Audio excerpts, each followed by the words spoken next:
দর্শক, আসসালামু আলাইকুম। বরাবরের মতো আবার একটা নতুন রেসিপি নিয়ে চলে আসছি। তো আজকের রেসিপিটা একদম ভিন্ন ধরনের নাস্তা রেসিপি, যেমন বেকারিতে রুটি তৈরি করে সেম ওই রকম।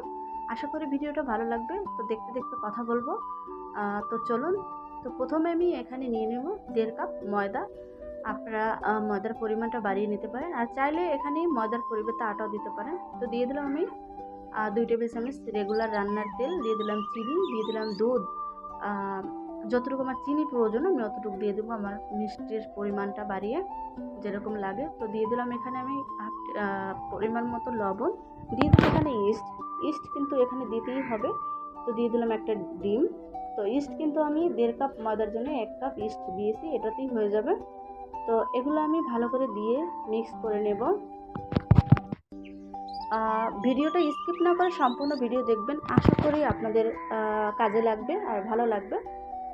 তো আমার কিন্তু মিক্স করা শেষ। এখানে কিন্তু আমি কুসুম যে গরম পানিটা ওটা দিব। তো আপনারা চাইলে পানির পরিবর্তে লিকুইড দিয়ে যেই দুধটা থাকে ওইটাও কুসুম গরম করে দিতে পারেন। তো একেবারে আমি পানি দেবো না, এখানে কিন্তু অল্প অল্প করে আমি পানিটা অ্যাড করব। আর এই ডোটা কিন্তু একটু সফট হবে, বেশি হার্ড হবে না, তাহলে কিন্তু রুটিটা ফুলবে না, রুটি হবে না। তো আপনারা দেখলেই বুঝতে পারতেছেন আমি এখানে কিন্তু আর পানি অ্যাড করব না, একটু পানি দিয়ে দিছি। তো আমি ভালো করে একদম সফট একটা ডো তৈরি করে মাত্র 10 মিনিটের জন্য রেস্টে রেখে দেবো। আমার হাতে সময় নেই, আপনাদের হাতে সময় থাকলে আপনারা আধা ঘন্টা 1 ঘন্টা রাখতে পারেন। যত রেস্টে রাখবেন ততই কিন্তু নাস্তাটা ভালো হয়। তো আমি 10 মিনিট পর ফিরে আসলাম। এখন আমি এটা দিয়ে রুটি তৈরি করে নেব। একটু ভালো করে ময়ান দিয়ে নেব, মানে মেখে নেব। যতটা এটাকে মেখে নিতে পারবেন ডোটা, ততই কিন্তু ভালো হবে। আর আপনারা তো দেখলে বুঝতেই পারতেছেন কতটা সফট হয়েছে। তো এখন আমি এটা থেকে ছোট ছোট করে লেচি কেটে নেব, মানে আমার যতটুকু পরিমাণ ছোট ছোট করে লেচিটা আমি কেটে নেব। আপনাদের ইচ্ছে মতো করতে পারেন, আপনাদের ইচ্ছে মতো সাইজ দিতে পারেন। তো আমি ছোট ছোট করে লেচিগুলো কেটে নিয়েছি। তো এখানে লেচি থেকে আমি এখন এটা দিয়ে লম্বা করে একদম কি বলে ওটাকে, রশির মতো করে তৈরি করে নেব। তো এভাবে ঘুরিয়ে ঘুরিয়ে তারপর ভাঁজ করে তারপর ছোট্ট একটা রুটি তৈরি করে নেব। এভাবে ভাঁজ দেওয়ার কারণটা হলো এই নাস্তাটা একটা মানে ভাজে ভাজে থাকবে আর ফুলবে, এটাই হলো কারণ। তো আপনারা এই কাজটা করবেন। তো হাতে একটু আমি গুঁড়া নিব, মানে ময়দা নিয়ে নিচ্ছি, যে বেলুনে বা ফিরিতে না লেগে যায়। তো আমি বেলুন দিয়ে কিন্তু আলতো হাতে এটাকে ছোট্ট একটা রুটি তৈরি করে নেব। রুটিটা কিন্তু একটু মোটা থাকবে, আপনারা দেখলে বুঝতে পারবেন, আর আপনাদেরকে দেখিয়ে দিব কতটা মোটা। তো আমার একটা কিন্তু রুটি তৈরি করা শেষ। আমি আরও একটা সেম প্রসেস আপনাদেরকে তৈরি করে দেখিয়ে দিলাম আপনাদের সুবিধার্থে। তো এভাবে আবারও ভাঁজ করে নিলাম। তারপর আবার আমি ওরকম সেম করে একটা রুটি তৈরি করে নেব।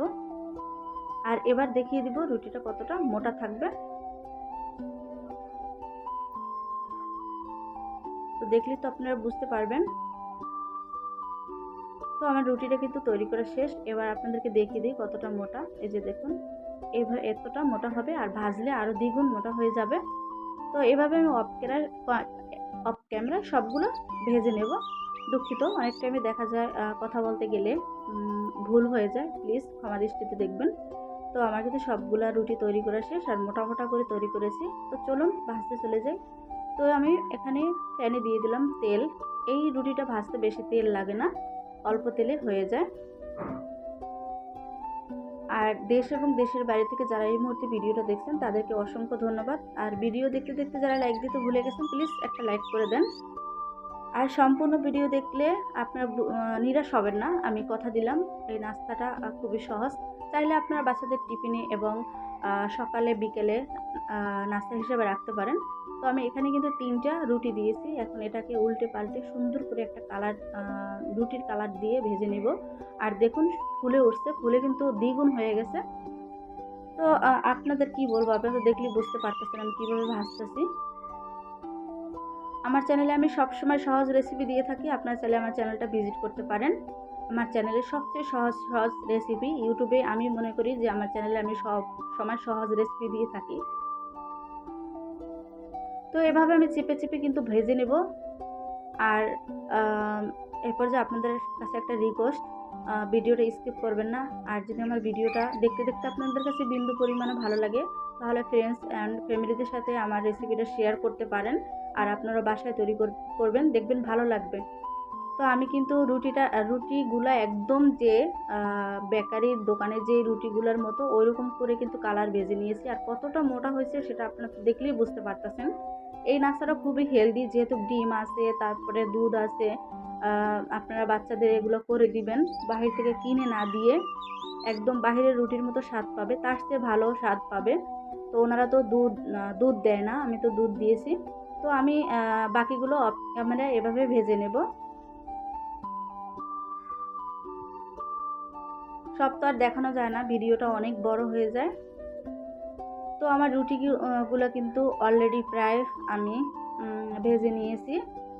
দেখুন কতটা সুন্দর আর কতটা লোভনীয়। তো এখানে আমি এখন দিয়ে দিব মধু। উপর থেকে আমি মধু দিয়ে দিব, এটা অপশনাল, আপনারা দিলে দিতে পারেন, না দিলে কোনো অসুবিধা নেই। তো আমি একটু সুইটনেস ভাব লাগবে এই জন্য মধু দিয়ে দিলাম।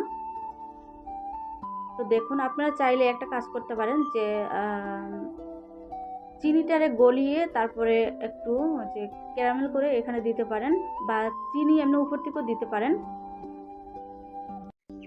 তো আমি একদম সবগুলায় তারপরে মধুগুলা দিয়ে দিব।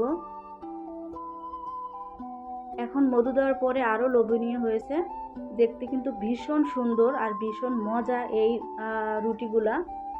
আপনারা বাচ্চাদের মানে এগুলা যখন মানে এই রুটিগুলো কাঁচা থাকবে তখন আপনারা ফ্রোজিং করতে পারেন, আর বাচ্চাদেরকে বের করে একটা একটা করে ভেজে দিতে পারেন বাচ্চাদের টিফিনে।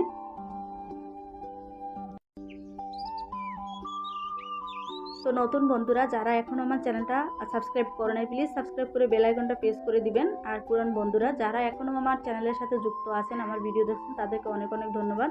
এখন আমি উপর থেকে গুঁড়ো দুধ দিয়ে দিলাম আর একটু মানে মজাদার হওয়ার জন্য।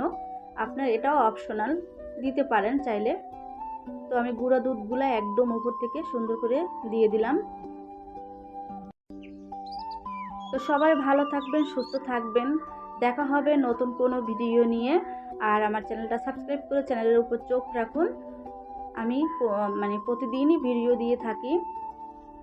তো আমি একটা আপনাদেরকে একটু ভেঙে দেখাবো, অনেক অনেক সফট, কি বলবো আপনাদের। দেখুন কতটা সুন্দর আর কতটা ভিতরে একদম ফুলে গেছে।